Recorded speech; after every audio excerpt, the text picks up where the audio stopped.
Hi friends, ಇವತ್ತು Sunday ಆಗಿರೋದ್ರಿಂದ ಎಗ್ಗಲ್ಲಿ ಏನಾದರೂ ಮಾಡೋಣ ಅಂದ್ಕೊಂಡಿದ್ದೀನಿ. ಈ ಎಗ್ ಇಟ್ಕೊಂಡು ಒಂದು ರೆಸಿಪಿ ಹೇಳ್ತೀನಿ ಇವತ್ತು. ಇದರಲ್ಲಿ ಏನು ಮಾಡ್ಬೋದು ಅಂದರೆ ತುಂಬ ರೆಸಿಪಿಗಳಿದ್ದಾವೆ.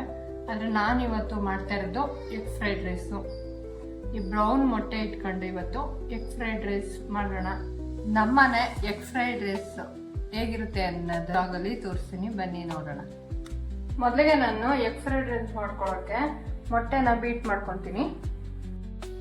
ಮೊಟ್ಟೆನ ಬೀಟ್ ಮಾಡ್ಕೊಳ್ಳೋಕ್ಕಿಂತ ಮುಂಚೆ ಒಂದು ಬೌಲ್ಗೆ 5 ಮೊಟ್ಟೆ ಹೊಡೆದು ಹಾಕೊಳ್ತಾ ಇದ್ದೀನಿ. ಈಗ 5 ಮೊಟ್ಟೆನ ಹೊಡೆದು ಹಾಕೊಂಡಾಯ್ತು. ಈಗ ನೆಕ್ಸ್ಟ್ ಇದನ್ನ ಚೆನ್ನಾಗಿ ಬೀಟ್ ಮಾಡ್ಕೋಬೇಕು. ಈಗ ಈ ಮೊಟ್ಟೆನ ನಾನು ಚೆನ್ನಾಗಿ ಬೀಟ್ ಮಾಡ್ಕೊತೀನಿ. ಈ ತರ ಮಿಕ್ಸ್ ಮಾಡ್ಕೊಂಡು ಚೆನ್ನಾಗಿ ಬೀಟ್ ಮಾಡ್ಕೋಬೇಕು ಮೊಟ್ಟೆನ. ನೆಕ್ಸ್ಟ್ ನಾನು ಮೊಟ್ಟೆ ಬೀಟ್ ಮಾಡ್ಕೊಂಡ ನಂತರ ಸ್ಟವ್ ಹಚ್ಕೊಂಡು ಪಾನ್ ಇಟ್ಕೊತೀನಿ.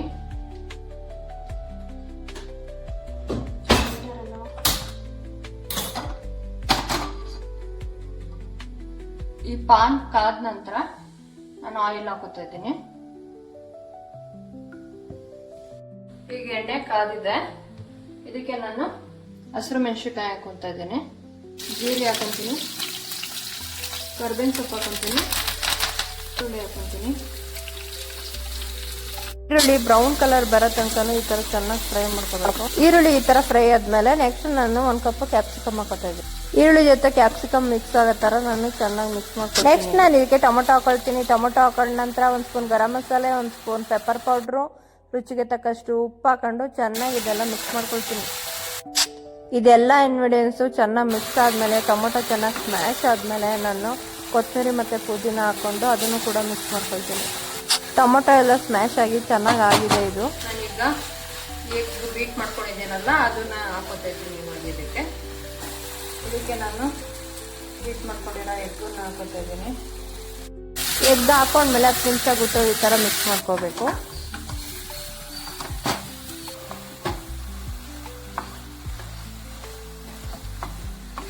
ಈ ತರ ಕನ್ಸಿಸ್ಟೆನ್ಸಿ ಬರೋವರೆಗೂ ಎಗ್ನ ಈ ತರ ಮಿಕ್ಸ್ ಮಾಡ್ಕೊಳ್ಬೇಕು. ಇದು ಈ ತರ ರೆಡಿ ಆಗಿದೆ ನೋಡ್ಬೋದು. ಇವಾಗ ರೈಸ್ಗೆ ಇದನ್ನ ಮಿಕ್ಸ್ ಮಾಡ್ಕೊಂಡ್ರೆ ಆಯ್ತು. ಈಗ ರೈಸ್ ಜೊತೆ ಎಗ್ ಫ್ರೈಡ್ ರೈಸ್ ಗೊಜ್ಜನ್ನ ಮಿಕ್ಸ್ ಮಾಡ್ಕೊಳ್ತಾ ಇದ್ದೀನಿ. ಫೈನಲಿ ನಮ್ಮನೆ ಎಗ್ ಫ್ರೈಡ್ ರೈಸು ಈ ತರ ರೆಡಿ ಆಗಿದೆ ನೋಡ್ಬೋದು. ಇವತ್ತೊಂದು Sunday special egg fried rice ನ ಟೇಸ್ಟ್ ಮಾಡೋ ಸಮಯ ಬಂದಿದೆ. ನೋಡೋಣ ಬನ್ನಿ ನಮ್ಮನೆ ಎಗ್ ಫ್ರೈಡ್ ರೈಸು ಯಾವ ತರ ಬಂದಿದೆ ಅಂತ. ಇವತ್ತು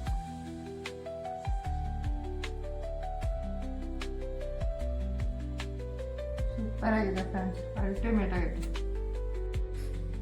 ಇವತ್ತು ನಾನು ಸಂಡೇ ಆಗಿರೋದ್ರಿಂದ ನಾನು ಮತ್ತು ಅರುಣ ಇಬ್ಬರೂ ಶಾಪಿಂಗ್ ಮಾಡೋಣ ಅಂತ ಕೇರ್ಪಡೆ ಟ್ರೆಂಡ್ಸಿಗೆ ಹೋಗ್ತಾ ಇದ್ದೀವಿ. ಬನ್ನಿ ಇವತ್ತು ಶಾಪಿಂಗ್ ಜೋರಾಗಿ ಮಾಡ್ಕೊಬರೋಣ ಅಂತ ಹೋಗ್ತಾ ಇದ್ದೀವಿ. ಕೇರ್ಪಡೆ ಟ್ರೆಂಡ್ಸಲ್ಲಿ ಆಫರ್ ಬಿಟ್ಟಿದ್ರು. ಹಾಗಾಗಿ ಅರುಣಂಗೂ ಸ್ವಲ್ಪ ಬಟ್ಟೆ ಕೊಡಿಸಿ ನಾನು ಸ್ವಲ್ಪ ಬಟ್ಟೆ ತೊಗೊಬರೋಣ ಅಂತ ಅಂದ್ಬಿಟ್ಟು ಹೊರಟಿದ್ದೀನಿ. ಅರುಣ ನಾನು ಇಬ್ಬರೂ. ಅರುಣ ಗಾಡಿ ತಗೊಂಡಾಗಲೇ ರೆಡಿ ಆಗ್ಬಿಟ್ಟ.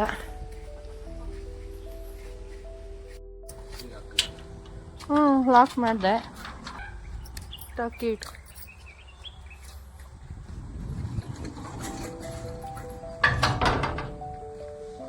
ಕಾರ ಕಲ್ಲು ನಿಲ್ಸಿದ್ಯಾ?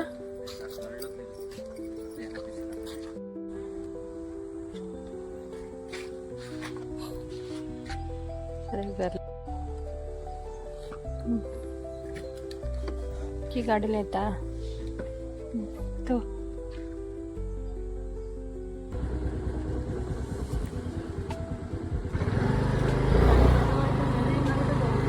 ಆಯ್ತು.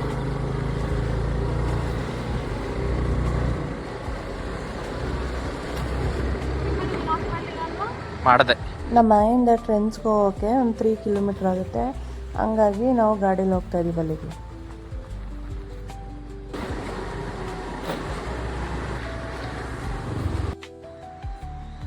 ಈಗ ನಾನು ಕೇರ್ಪಡೆ ಟ್ರೆಂಡ್ಸ್ ಮುಂದೆ ಬಂದೆ.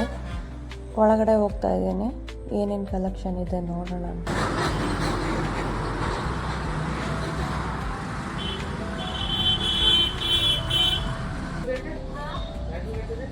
ಎಲ್ಲ ಕಡೆನೂ ಡ್ರೆಸ್ಗಳನ್ನ ನೋಡ್ಕೊಂಡು ಬಂದ ನಂತರ 2 ಡ್ರೆಸ್ ನನ್ನ ಕಣ್ಣಿಗೆ ಸಿಕ್ತು, ಅದನ್ನು ನೋಡ್ತಾ ಇದ್ದೀನಿ. ಒಂದು 3-4 ಡ್ರೆಸ್ನ ಎತ್ತಿಟ್ಕೊಂಡಿದ್ದೀನಿ. ಅದರಲ್ಲಿ ಯಾವುದು ಕೊನೆಯಲ್ಲಿ ಫೈನಲ್ ಆಗುತ್ತೆ ಅನ್ನೋದನ್ನು ಲಾಸ್ಟಲ್ಲಿ ಬಿಲ್ ಮಾಡಬೇಕಾದ್ರೆ ನೋಡೋಣ. ನನ್ನದು ಡ್ರೆಸ್ ಸೆಲೆಕ್ಷನ್ ಎಲ್ಲ ಮುಗೀತು. ನೆಕ್ಸ್ಟು ನಾನು ಫಸ್ಟ್ ಫ್ಲೋರ್ಗೆ ಬಂದಿದ್ದೀನಿ. ಅರುಣಂಗೆ ಸೆಲೆಕ್ಟ್ ಮಾಡ್ಕೊಳ್ಳೋಣ ಅಂತ. ನಾವು ಬರ್ತಿದ್ದಂಗೆ ಒಂದು ಜರ್ಕಿನ್ ಸಿಕ್ತು, ಅದನ್ನು ಟ್ರಯಲ್ ಮಾಡೋಕ್ಕೆ ಹೋಗಿದ್ದಾನೆ ಅರುಣ. ಜೆಂಟ್ಸ್ ಕಲೆಕ್ಷನ್ಗಳು ನೋಡಿ ಈ ಥರ ಇದೆ ಕಿರ್ಪುರ ಟ್ರೆಂಡ್ಸಲ್ಲಿ. ಅರುಣ ಈಗ ಜರ್ಕಿನ್ ಹಾಕೊಂಡು ಬಂದ, ನೋಡ್ಬೋದು ಎಷ್ಟು ಚೆನ್ನಾಗಿ ಕಾಣಿಸ್ತಾ ಇದೆ ಅಂತ. ಅವನಿಗೆ ಚೆನ್ನಾಗೈತೆ ತಗೊಳ್ಳೋಣ ಅಂತ ಹೇಳ್ತಾ ಇದ್ದಾನೆ.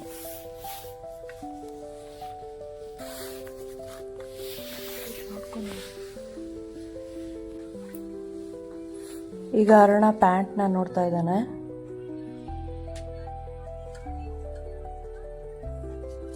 ನಿನಗಾಗ ಪ್ಯಾಂಟ್ ಇಲ್ಲಾಂದರೆ ಹೊರಗಡೆ ತೊಗೊಂಡ್ರಾಯ್ತು. ಇಲ್ಲದೆ ಇದ್ರೆ ಶರ್ಟ್ಸೇ ನೋಡು, ಟೀ ಶರ್ಟು ಮತ್ತು ಶರ್ಟು. ಇಬ್ಬರು ಡ್ರೆಸ್ ಸೆಲೆಕ್ಷನ್ ಎಲ್ಲ ಆಯಿತು. ಈಗ ಬಿಲ್ ಮಾಡಿಸ್ತಾ ಇದ್ದೀವಿ. ಅವನೀಗ ಇದೊಂದು ಜರ್ಕಿನು ಮತ್ತು ಇದೊಂದು ಶರ್ಟ್ ತೊಗೊಂಡ, ಅದೊಂದು ಬಿಲ್ ಮಾಡ್ತಾ ಇದ್ದಾರೆ. ಇದು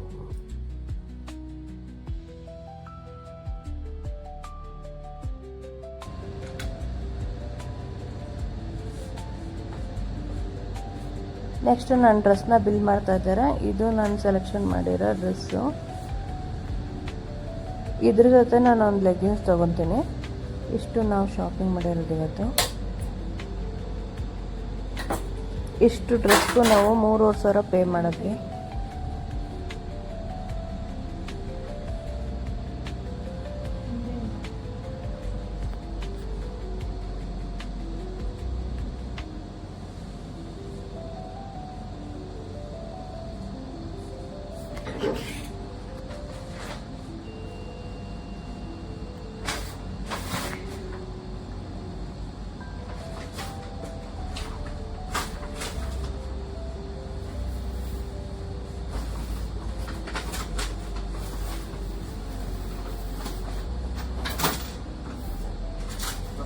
ಜನವರಿ 31 ಫೆಬ್ರವರಿ 10 ಫ್ರೆಂಡ್ಸ್